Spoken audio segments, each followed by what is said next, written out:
दोस्ती जिंदाबाद मित्रांनो, कसे आहात तुम्ही सगळेजण। आजच्या भागात पुन्हा एकदा तुम्हा सर्वांचं खूप खूप मनापासून स्वागत। आज आपण बऱ्याच दिवसांनी एक कविता पाहणार आहोत। मराठी कवितेची परंपरा तशी फार जुनी आणि फार मोठी आहे। त्यात वेगवेगळ्या पद्धतीच्या कविता निर्मिती झाली। त्यातल्या त्यात दुर्लक्षित ठेवलेल्या समाज घटकांवर असलेल्या कविता, त्यांच्या जीवनावर, त्यांच्या संघर्षावर, त्यांच्या अनुभवांवर ज्या पद्धतीची काव्य निर्मिती झाली, या काव्य निर्मितीमध्ये, या साहित्य प्रकारामध्ये कविवर्य नारायण सुर्वे यांचं नाव निश्चितच येतं। मराठी काव्य पद्धतीमध्ये नारायण सुर्वे यांच्या कविता कायमच एक वेगळेपण घेऊन येतात, कायमच वेगळ्या ढंगाने येतात। त्यांच्या कविता आजूबाजूच्या परिस्थितीवर जळजळीत कटाक्ष टाकणाऱ्या असतात किंवा दुर्लक्षित ठेवलेल्या समाज घटकांचे जे प्रश्न असतात, त्यांचा जो संघर्ष असतो, त्यावर सुद्धा कविवर्य सुर्वेंची कविता नेहमीच भाष्य करते। आज आपण त्यांची जी कविता पाहणार आहोत, ही कविता खरं तर परिघाबाहेरच्या वैश्या, देवदासी अशा स्त्रियांच्या जीवनाची लखतरं मांडणारी आहेत किंवा विवाह आणि कुटुंब संस्थेमध्ये असलेली प्रतिष्ठा ज्या स्त्रियांना मिळत नाही, अशा स्त्रिया, एक किंवा अनेक पुरुषांकडून उपभोगल्या गेलेल्या स्त्रिया, त्यांचं दुःख यावर भाष्य करणारी त्यांची आजची कविता आहे।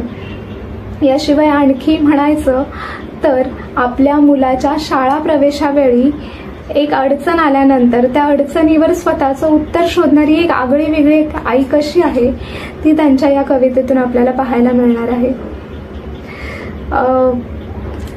बघूया कविता। कवितेचं शीर्षक आहे मास्तर तुमचंच नाव लिवा। मास्तर लिवा, तुमचंच नाव लिवा। खरं सांगते, मर्याईला समरून सांगते, लिवा तुम्ही।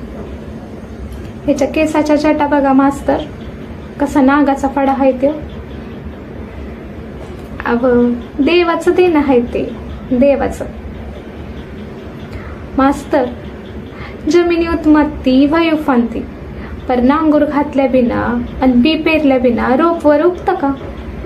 उगतं का? बोला। मग बापाच्या जागी माझं नाव लिहून कसं चालत? आणि बाप नाही म्हणलं तर पोराचं कसं जमत? कंच्या बी देवाचं नाव नका लिहा, माणसाचं लिहा। देवानं काय केलं हो? वाटी तिनंच भरली नाही, तुमचंच लिहा। जात नका विचारू, आम्ही कुणा एकाची का बायली आहोत मास्तर? घरोट्यातल्या बायान हवत आम्ही, तेवढं कुठलं नशिबाला? ह्याचा जन्म हितलाच, फाटाला जन्म नाही। पोटणी रानाखाली साराकलं ना, सुईन ना काय जावं, मन साराकलं पण मग हरकलं। पड पोरा, पड पाया, पण ह्यांच्या पाया, पर तेवढं तुमचंच नाव लिहा, तुमचंच नाव लिहा। आपण कायमच असे प्रश्न उपस्थित करणाऱ्या वास्तवापासून दूर पळत असतो, परंतु कविवर्य नारायण सुर्वे यांची कविता ही अशा प्रश्नांवर, अशा वास्तवावर आपल्याला तटस्थपणे पाहायला लावतेच। आजची त्यांची कविता तुम्हाला कशी वाटली मला कमेंट करून नक्की कळवा, किंवा या कवितेविषयी तुम्हाला आणखी काय माहिती आहे किंवा तुम्हाला आणखी काय वाटतं ते सुद्धा मला लिहून कळवा।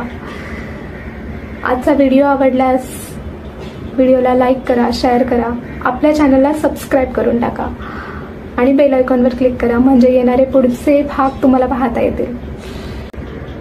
पुन्हा भेटूया अशाच एका नव्या कोऱ्या भागात, नव्या विषयाबरोबर।